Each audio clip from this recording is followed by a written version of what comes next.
Franchement, je détestais la musique chrétienne, mais au plus haut point. Et aujourd'hui, je chante pour Dieu. C'est incroyable. Incroyable. Hey, El Roi Sam. Esprit mental, France. Salut la El Roi Sam Team, j'espère que vous allez bien. Moi, ça va grâce à Dieu. Alors, c'est avec un grand plaisir que je vais vous partager mon parcours au travers de cette vidéo de l'obscurité à la lumière. Let's go!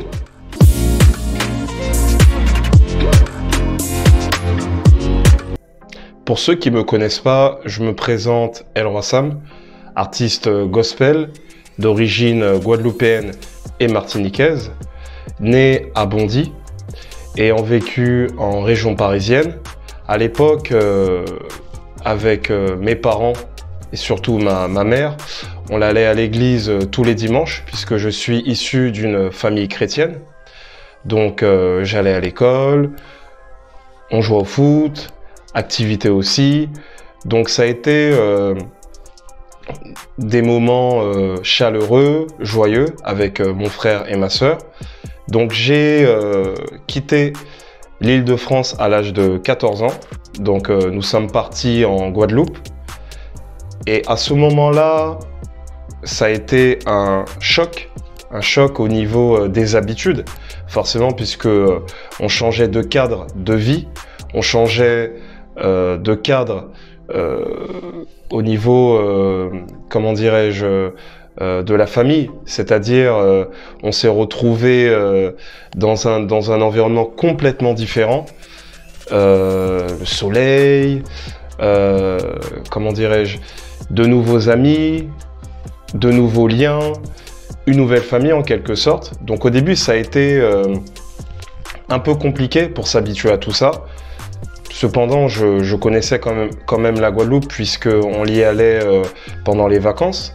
Donc ensuite, l'intégration s'est faite petit à petit et on avait un peu la même routine au niveau de l'église. Donc on allait à l'église tous les dimanches, on louait, on chantait, etc.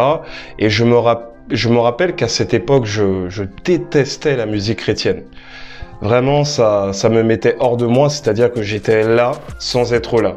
J'y allais par habitude, j'y allais pour ma mère, mais j'y allais pas par conviction.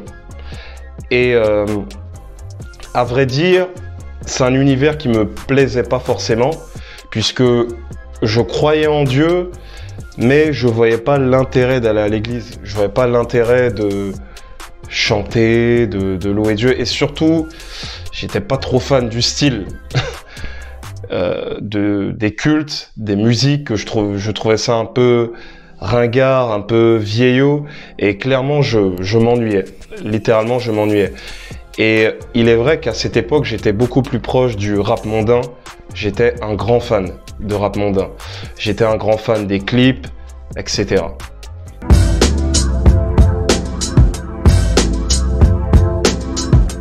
C'est vraiment en Guadeloupe que je développe une passion, une lubie, une idolâtrie pour la musique rap. Et à l'époque, c'était une obsession. Je me rappelle que j'allais tous les mercredis à la bibliothèque pour faire mes cours, etc. Et j'avais toujours un petit moment, enfin je m'accordais un petit moment où j'allais dans la partie CD, puisqu'à l'époque c'était CD, hein, on était à fond sur ça.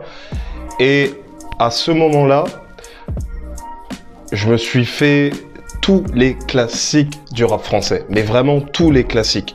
Bon là je vous dis les artistes de base que j'écoutais, hein. Il y avait NTM, IAM, Pete Bacardi, La Clica. Donc je me suis refait tous les classiques de la fin des années 90, début des années 2000. Et plein d'autres artistes, notamment des artistes underground et des artistes beaucoup plus exposés. Et je me souviens qu'à cette époque, je cherchais vraiment l'écriture. C'est ce qui me plaisait à l'écoute de ces artistes-là, c'était leur manière d'écrire, leur manière de raconter les choses, leur manière de raconter la vie qu'ils vivaient de raconter également ce qu'ils voyaient. Beaucoup d'images, beaucoup de métaphores, des comparaisons, beaucoup de phrases fracassantes, de phrases fortes. Notamment, je boxe avec les mots de Lino et Calbo du groupe Arsenic. Ça, c'est juste à titre d'exemple. Et j'écoutais énormément de rap français. Et c'était vraiment ça qui m'intéressait, l'écriture. Vraiment l'écriture. Un peu à l'image de Jésus dans la parole qui utilisait beaucoup d'images, de métaphores pour parler au peuple. Et moi, c'est ce que j'aimais chez les rappeurs. Leur capacité, enfin, chez ces rappeurs français, leur capacité à expliquer leurs pensées, à raconter ce qu'ils vivaient. Et au-delà de ça, j'écoutais pas que du rap français, j'écoutais aussi du rap US, il faut savoir que la Guadeloupe, c'est très proche des États-Unis, donc on avait directement cette influence américaine. Et l'influence de la Jamaïque aussi. Puisque je me souviens que j'écoutais un peu de dancehall. Après, j'étais beaucoup plus rap. Donc moi, c'était vraiment le rap US et surtout le rap d'Atlanta. Moi, c'était le rap du Sud. Pas trop rap new-yorkais puisque ça collait pas un peu avec l'ambiance de l'île, entre guillemets. Ce qui fait chaud, c'est un autre univers. On se sent plus proche de la musique du Sud. Et à l'époque, moi, c'était Lil Wayne, Future, également, comment il s'appelle, Lil Jon, au début de la crunk. Je me souviens de cette époque-là. C'était aussi les groupes là, US qui dansaient en même temps. Il y avait aussi Young Jock, pour ceux qui connaissent, hein, des artistes, waouh. Et ça, c'était la période 2004-2008, si je me souviens bien. Et c'est là que j'ai développé une passion, je dirais même une idolâtrie pour la musique rap. C'était une religion, quoi. C'était une religion. Ça partait du style vestimentaire à la lecture de magazines rap. J'en lisais énormément, les magazines. Je me renseignais beaucoup sur la vie des artistes, sur les DVD. J'avais acheté un DVD de IAM qui racontait, voilà, les coulisses des tournées, etc., etc. Bref, j'étais un fan inconditionnel. Et à ce moment-là, je commence à rapper. En fait, j'ai commencé à 16 ans, mais je commençais à développer, voilà, mon écriture, à faire quelques freestyles, et je rencontre l'ami de mon frère. Donc, mon frère me présente son pote. Et mon frère me dit, voilà, j'ai un pote, il fait du rap aussi, etc. Lui, il rappait en créole. Et à ce moment-là, il y a une connexion français-créole. Je trouvais ça stylé, quoi. On faisait des freestyles, des passe-passe. Lui, il rappait en créole. Mais en français, on se répond. C'était vraiment, c'était un kiff. C'était un kiff.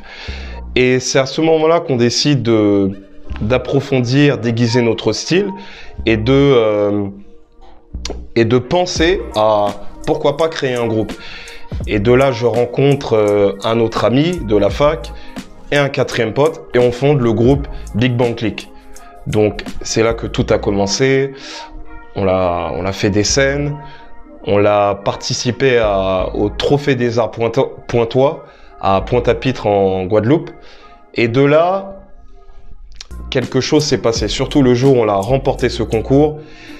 Et sachant qu'il y avait l'artiste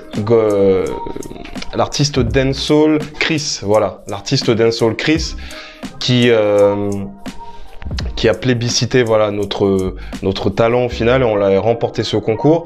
Et c'est de là que ma passion pour le rap s'est encore plus développée, puisqu'on a pris confiance en nous, on s'est dit que c'est possible de peut-être faire quelque chose.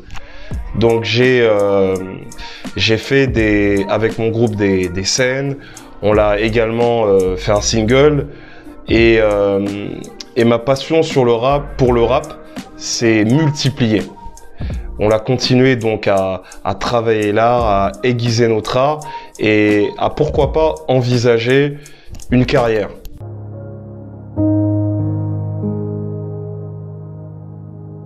Alors de mes 17 ans à mes 22, 23, c'est vrai que j'ai été nourri par le rap.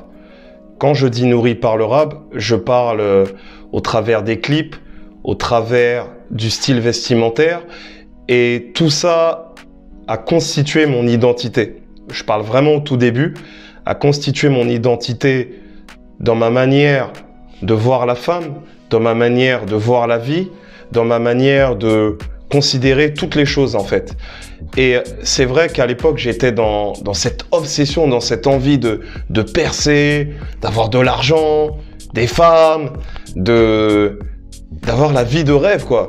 Un peu comme le rêve américain que me vendaient les clips à l'époque.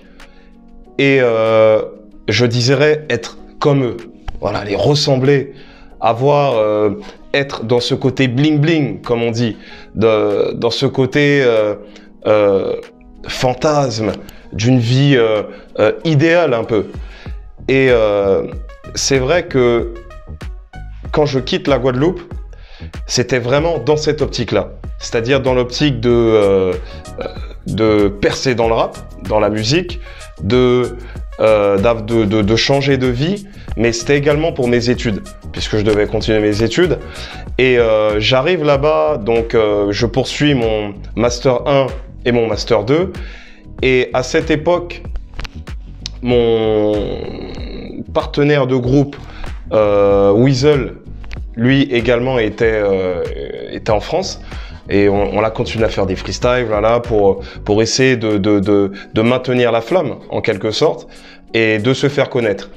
Et pour faire le lien avec ce côté se faire connaître, c'est l'époque, je m'en rappelle, où je participais à plein de mic open, j'essayais de développer mon art, et j'essayais aussi de faire des rencontres, au final, je m'en rappelle à l'époque, essayer de percer, comme on dit. Et donc j'enchaînais les mic open, les petites scènes, j'ai rencontré différents groupes, différents acteurs de la musique underground. On a commencé également à faire quelques morceaux par-ci par-là. Bref, ça a été une époque de formation. Cependant, ce que je ne savais pas à l'époque, c'est toute l'influence que cela allait avoir pour la suite de ma vie personnelle. Et c'est de là que j'ai continué à me développer personnellement au niveau musical, toujours influencé par ce que j'écoutais ici et là, beaucoup par le rap américain. Et je crée à cette époque le personnage Hannibal Lecter. Et c'est de là que quelque chose s'est passé. Et quand je dis quelque chose s'est passé, c'est vraiment au niveau négatif. C'est-à-dire que je suis rentré dans ce personnage Hannibal Lecter, ce personnage sombre, un personnage aussi tourmenté, qui montrait, qui exprimait mon ego, mes douleurs, ma rage, ma colère, mes incompréhensions. Et j'étais dans ce désir d'impressionner, de montrer, de prouver. Et c'est pour ça que je reviens à l'ego. Et durant cette période, donc j'ai continué à faire des clips, à développer ma musique. Et je me rappelle que j'avais lancé des petites capsules, des petits clips sur le net. Sauf que ma vie personnelle, elle, se dégradait de jour en jour, attirée par la pornographie, attiré par le sexe à l'excès, attiré par l'alcool, attiré par tout ce qu'il y avait de plus sombre en moi, sachant que extérieurement, je montrais aux gens que voilà, j'étais bien, quoi. Les gens autour de moi ne voyaient rien. Ma famille se disait que tout se passait à peu près bien, quoi. Il poursuit ses études, j'avais fini mon master, je travaillais un peu, je commençais à travailler. Ça a été galère pendant un bon petit moment au niveau financier, et ça a joué aussi dans mes tourments. Et c'est vrai que durant cette période, je me disais bon, ok, la musique, faut que j'en vive. Faut que je fasse des sauts avec. On va parler concret, faut que je perce. Et c'est vrai qu'à l'époque, j'étais prêt à tout, vraiment à tout pour percer, comme on dit, dans l'univers rap et pour faire la différence. Et j'étais même prêt à vendre mon âme au diable. Clairement. Clairement. C'est-à-dire à oublier toutes mes valeurs, etc. pour réussir à percer dans le rap. Et à cette époque, je rentre, donc comme je l'ai dit, à fond dans ce personnage Hannibal Lecter, dans ce côté un peu fou, un peu dingue, et ça a réellement eu une influence sur ma personne, sur celui que j'étais. Et donc je continue à lâcher des clips, à essayer de me faire connaître. Et c'est de là que j'atteins vraiment le fond et que j'entre dans une période très obscure. Très obscure, avec des pensées négatives, avec des pensées très sombres, des pensées bizarres, avec beaucoup de questionnements sur moi-même. Et je me souviens d'un moment où quelque chose s'est déclenché en moi, où il y a eu un réveil, je me suis dit, qu'est-ce que tu fais en fait? J'ai fait un rêve, j'ai fait un songe où je me voyais tomber d'une colline avec du feu autour. Et je me souviens qu'à l'époque, j'étais loin, j'allais pas à l'église. Par contre, ma mère priait pour moi, ça c'est vrai. Mais moi, j'allais pas à l'église. Et j'étais vraiment loin, au-delà d'aller à l'église, j'étais loin de Dieu. Mais ce songe que j'ai fait, je me suis dit ça, il y a un truc. C'est pas anodin en fait. Et ça faisait écho à la vie que j'avais, entre le sexe, comme j'ai dit, alcool, pornographie, voilà. Et c'est de là que je me suis dit, il est temps d'arrêter ça. Et un processus s'est fait intérieurement, qui s'est manifesté par l'extérieur. Et c'est là que j'ai quitté cette obscurité qui m'avait bouffé littéralement pendant toutes ces années. Et toute l'influence au final rap, à travers l'imaginaire d'un certain rap que j'avais regardé. Et c'est là que tout a commencé petit à petit à changer dans ma tête.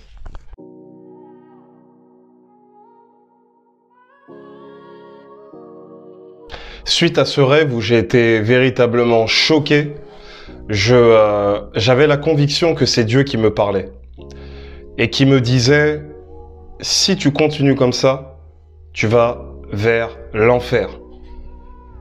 Et à ce moment-là, j'ai décidé d'entamer une nouvelle vie en essayant de me rapprocher de Dieu au travers de la prière. Mais j'étais un peu perdu. C'est-à-dire que je ne savais pas par où commencer.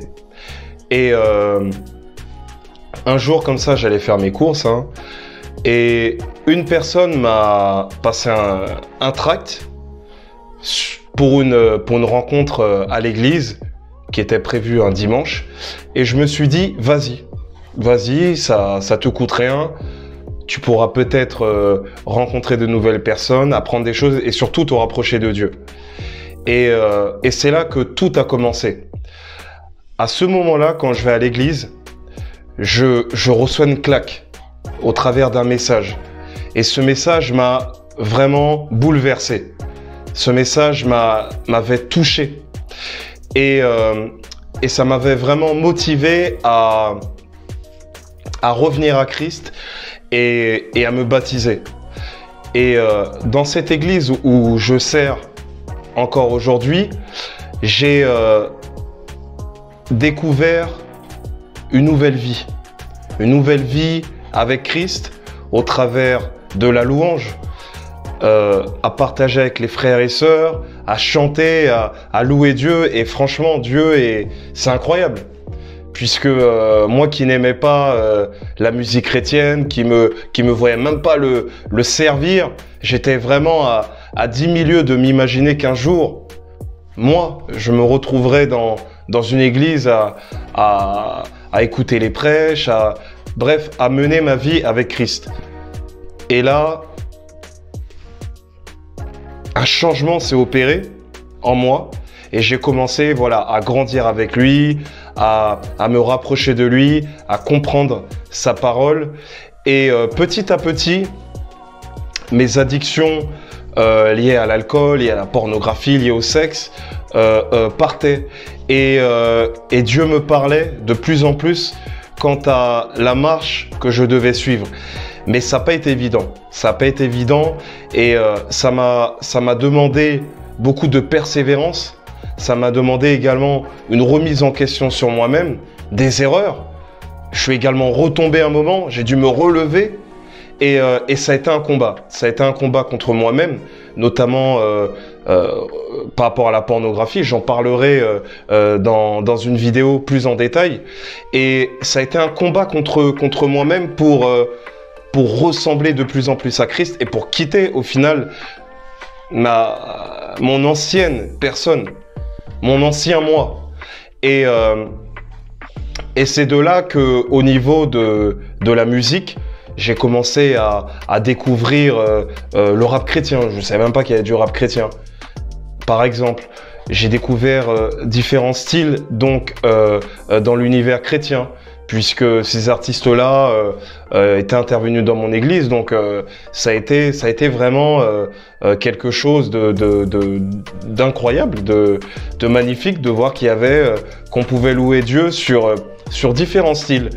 Et à l'époque, j'ai découvert B. White, le psalmiste, j'ai découvert Big T et plein d'autres. Après, il y a eu Zélé, etc. Et en fait, tous ces artistes-là m'ont aidé dans ma marche avec Christ et ont changé littéralement ma perspective des choses et aussi ma vision de la musique. Bien sûr, à cette époque-là, puisque j'étais au début, c'était encore il y avait tout un travail à faire. Je regardais les clips mondains encore, mais l'angle, je sentais que mon angle de vue commençait à changer. Je triais de plus en plus. Je me disais ça, ouais, bof, ça, ouais, c'est bien. Voilà. Ma vision de la musique avait vraiment changé. Mais j'étais toujours en reconstruction. Et c'est pour cela qu'au niveau musical, j'étais toujours sous le nom de Golden J. J'étais accroché à ce Golden J. Mais à un moment précis, Dieu m'a parlé en me disant que il fallait passer à autre chose. Il fallait franchir un cap. Et c'est de là qu'est né El Roi Sam. Et à ce moment-là, je me suis dit, Seigneur, où aller? Où aller? Par quoi commencer? Donc, j'ai fait le son MN. Il y a eu un clip. Voilà, ça a été un déclic. Ça a été un déclic dans un premier temps, puisque ça m'a permis de prendre confiance en moi, prendre confiance par rapport à ma musique en Christ, prendre conscience surtout par rapport à mon identité. Et c'est ce qui m'a permis petit à petit de grandir avec lui, de me redécouvrir et également d'utiliser au final quand même tous les acquis que j'avais dû passer au niveau de l'écriture, au niveau de l'interprétation, etc. Et j'ai pu mettre cela en exercice avec sur différents morceaux, hein. Des morceaux où je me suis livré, comme Rédemption, des morceaux où j'ai parlé de moi et ça a vraiment participé à ma thérapie. Ça m'a permis de me réparer intérieurement et de consolider ma vie avec Christ. Et vraiment là, j'ai pu mettre des mots MOTS sur mes mots MAUX.